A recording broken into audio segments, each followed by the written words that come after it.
Mike Law is in front of the camera hunting coyotes with me. We're on a large ranch trying to help a rancher with his coyote problem, as Mike had promised to do after his fall elk hunt. So far, the coyotes aren't playing fair. Well, this is one of the places we elk hunted quite a bit.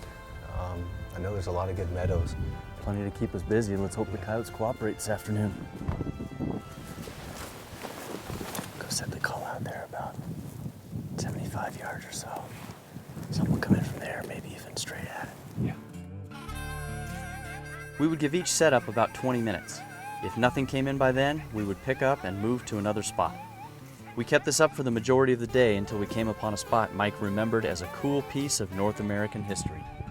This is that old campsite I was telling you about, Willie. Wow. The Indian campsite here. Flat amazing to people that could survive that long ago. Well, this is part of our history. I mean, Absolutely. dating back before white man was even here. Yeah.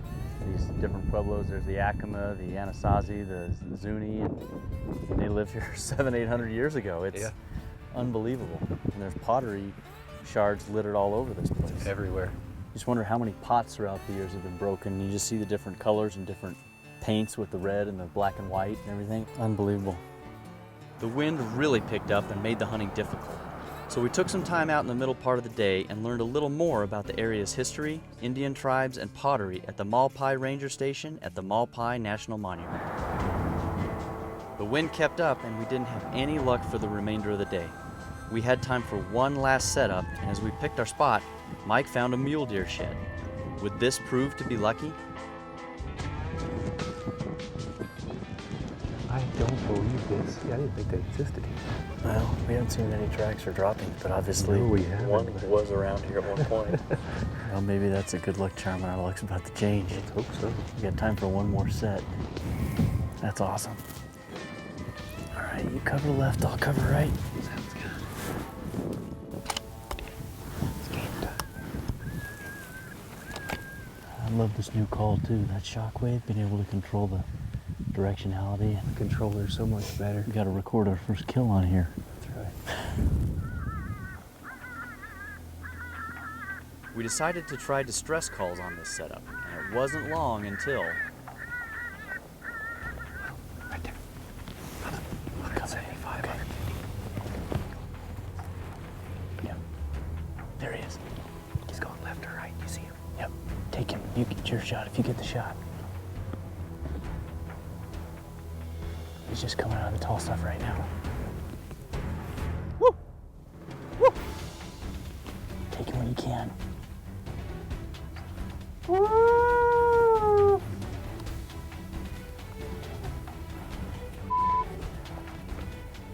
Woo! Dead. Give me some of that. Nice shot. Man, you find a shed and kill a coyote. I can't believe I hit him, to be honest with you. You dunked him. That Browning X-Bolt did a thing to it, didn't it? I love this gun. I mean, you didn't even feel the recoil, and I seen the coyote hit the dirt in the scope. And one more stand, come in here, find a shed, and call one in. Well, we should probably go out there and get that thing before I it's think too we should dark. before the day's done. You get the coyote, I'll get the call. Sounds good. First New Mexico coyote. It's a male. Pretty hide. Nice looking coyote. Yeah. It's one less coyote chewing on calves. Darn right. I think that's a little dog. Is he a young one? Look at his teeth. He's a male. I haven't looked at his teeth. Yeah, he's pretty young. He's still got sharp teeth on him. Doesn't get much better, does it? You can go have some hamburgers on the grill. That sounds like a great idea. Come on, little doggy. Good way to end.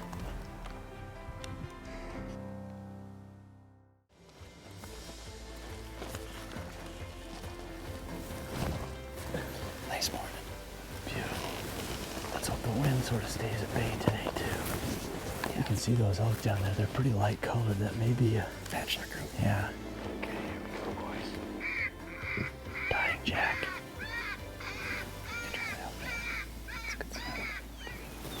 There's 4 coyotes out there by those elk. You can just see them shine in the sun. They're coming this way, but they're not hard charging at the call.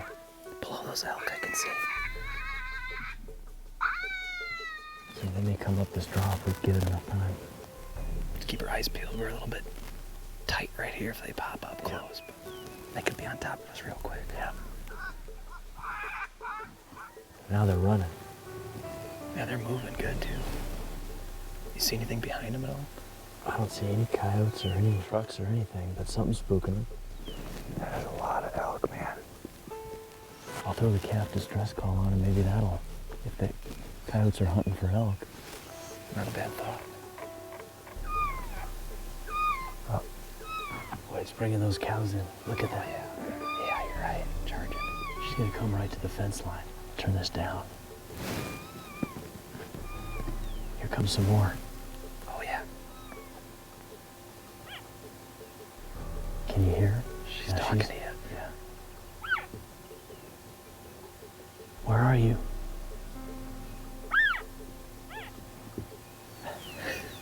No coyotes, but we called the elk in.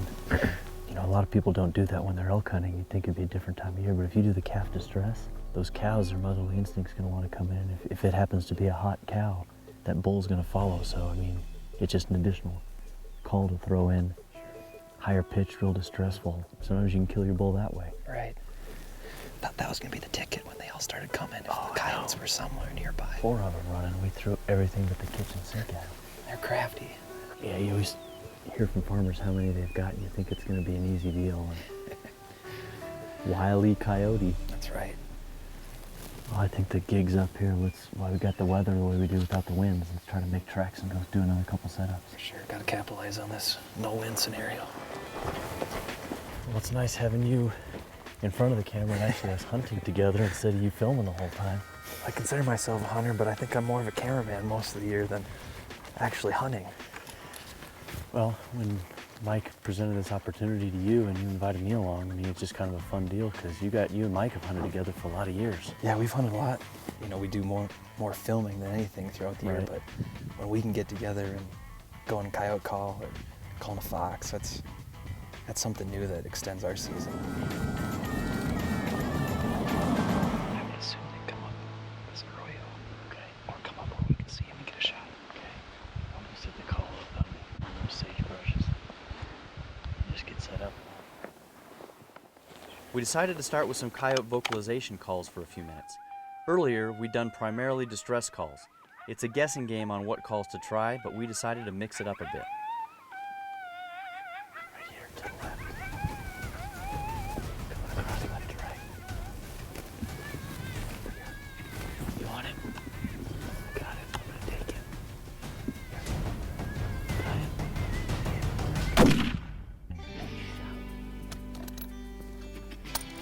That's a good thumping sound. Contact.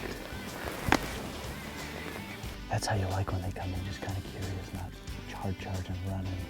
The weather was tough, but we were having fun and helping the rancher. Really a pretty coyote. That's a pretty mature dog for out here, you know. You've got that inclusion on the teeth. The little canines kind of chipped off from the top.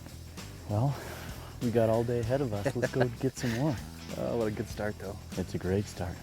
Mike and I each had our coyotes. Now it was Lance's turn. We didn't have any luck the rest of the day yesterday. Today's the last day, and we set out early to try a spot the rancher suggested where he almost always sees coyotes.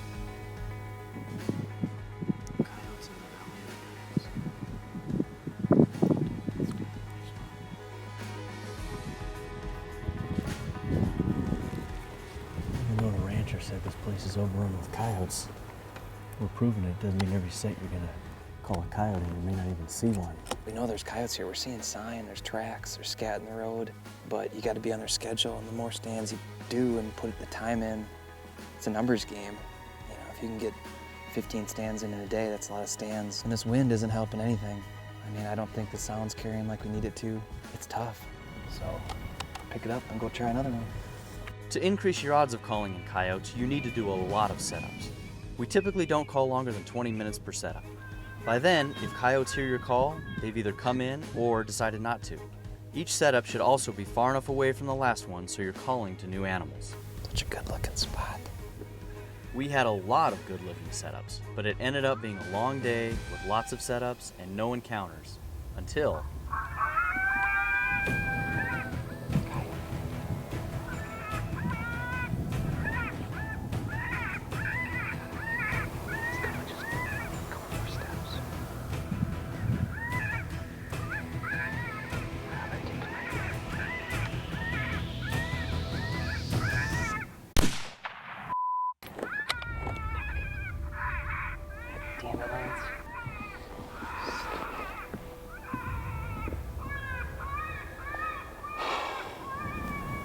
rushed my shot. He was still coming. He stopped once. I tried to get on him, and he came a little bit closer, and he stood facing me straight on. I could have cranked up my power. I could have let him come in closer. Looked like a good coyote, too. I guess we'll never know. Last stand of the day, should we go take a look just to make sure you didn't hit him? Yeah, we'll go take a look. I should have waited till he was broadside. Every hunter misses, but it's extra tough on the last day after having so few encounters. It was Lance's first opportunity, and he was off just enough to barely miss. Find anything? Nope. If I hit him, I might have just nicked him, but nothing probably to break skin. Dang. Oh, dang it. Long day, and I mess it up in the end. Fun day. Great day. It's fun being out. Appreciate you having Mike and I along to do this. This is a blast, even though I Shoot, miss. I was the invitee. I appreciate you guys. It's just fun to rotate around and actually hunt with you guys. Have you behind the gun a little bit. I can see maybe why that doesn't happen very often. Let's go get some food. I agree. What a great hunt. It was great to get out and hunt with Mike and Lance, get them out from behind the camera, and really see a neat part of the country. Thanks to Mike for inviting me along to help his rancher friend. These types of pure hunting opportunities are out there, all over the country.